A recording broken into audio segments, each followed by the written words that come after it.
Assalamualaikum warahmatullahi wabarakatuh. Perkenalkan, nama saya Rizky Iman dari MJ403. Kali ini saya akan mempresentasikan video tentang rangkuman bab 3 sampai 4 dalam mata kuliah Manajemen Perbankan. Di slide pertama ada satu teori suku bunga bank. Suku bunga merupakan balas jasa yang diberikan oleh bank kepada nasabah dalam sistem perbankan konvensional. Bagi nasabah yang menyimpan dana dalam bentuk tabungan, giro, maupun deposito, bank akan memberikan bunga sebagai imbalan atas dana yang disimpan. Sebaliknya, bagi nasabah yang memperoleh pinjaman atau kredit, bunga menjadi biaya yang harus dibayarkan kepada bank. Oleh karena itu, suku bunga memiliki peran penting sebagai sumber pendapat bank sekaligus menjadi daya tarik bagi masyarakat untuk menyimpan maupun meminjam dana di bank. Terus di nomor kedua ada faktor yang mempengaruhi suku bunga dan penentuan kredit. Besarnya suku bunga ditentukan oleh berbagai faktor yang saling berkaitan. Faktor tersebut meliputi kebutuhan dana bank, tingkat persaingan antar bank, kebijakan pemerintah, target laba yang ingin dicapai, serta jangka waktu pinjaman. Selain itu, kualitas jaminan reputasi perusahaan atau debitur, daya saing produk yang dibiayai, hubungan baik antara bank dengan nasabah, dan adanya jaminan dari pihak ketiga juga mempengaruhi besarnya bunga kredit.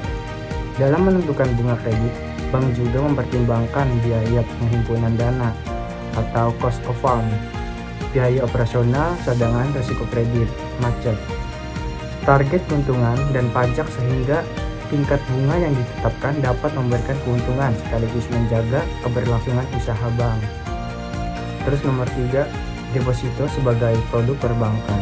Deposito merupakan salah satu produk simpanan yang ditawarkan bank dengan jangka waktu tertentu, sehingga dana hanya dapat dicairkan ketika telah mencapai masa jatuh tempo. Nasabah akan memperoleh bunga sesuai tenor yang dipilih, sedangkan pencairan sebelum jatuh tempo akan dikenakan penalti. Deposito terdiri atas 3 jenis, yaitu deposito berjangka yang paling umum digunakan masyarakat, sertifikat deposito yang dapat dipindah tangankan, dan deposito on call yang memiliki jangka waktu relatif singkat. Produk ini memiliki kelebihan karena dijamin oleh LPS, memiliki risiko yang rendah, dan memberikan pendapatan bunga secara berkala. Namun, deposito juga memiliki kelemahan, yaitu dana tidak dapat digunakan secara bebas sebelum jatuh tempo. Hasil investasinya dapat terpengaruh inflasi, serta tingkat keuntungannya relatif lebih kecil dibandingkan instrumen investasi berisiko lebih tinggi. Kemudian ada nomor 4, sejarah dan perkembangan perbankan. Sejarah perbankan berawal dari kegiatan meminjamkan uang dalam aktivitas perdagangan yang kemudian berkembang menjadi sistem perbankan modern di Eropa.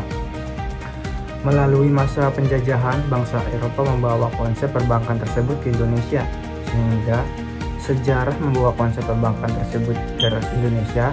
Perbankan nasional tidak dapat dipisahkan dari masa Hindia Belanda. Setelah Indonesia merdeka, perkembangan perbankan terus mengalami perubahan melalui pembentukan bank-bank pemerintah dan kebijakan diregulasi yang bertujuan meningkatkan stabilitas serta efisiensi sektor perbankan.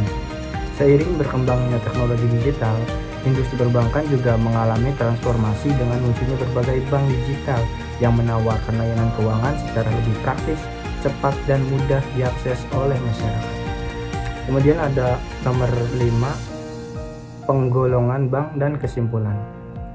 Bank dapat digolongkan berdasarkan fungsi dan kepemilikannya. Yang pertama ada bank sentral yang bertugas mengatur kebijakan moneter dan menjaga stabilitas sistem keuangan. Kemudian nomor 2 ada bank umum yang memberikan layanan perbankan secara lengkap kepada masyarakat. Dan yang terakhir ada nomor 3, yaitu Bank Perkreditan Rakyat atau bisa disebut BPR yang berfokus pada penghimpunan dana dan penyaluran kredit dalam ruang lingkup yang lebih terbatas. Sekian, terima kasih presentasi dari saya. Kurang lebihnya mohon maaf. Wabillahi taufiq wal hidayah. Wassalamualaikum warahmatullahi wabarakatuh.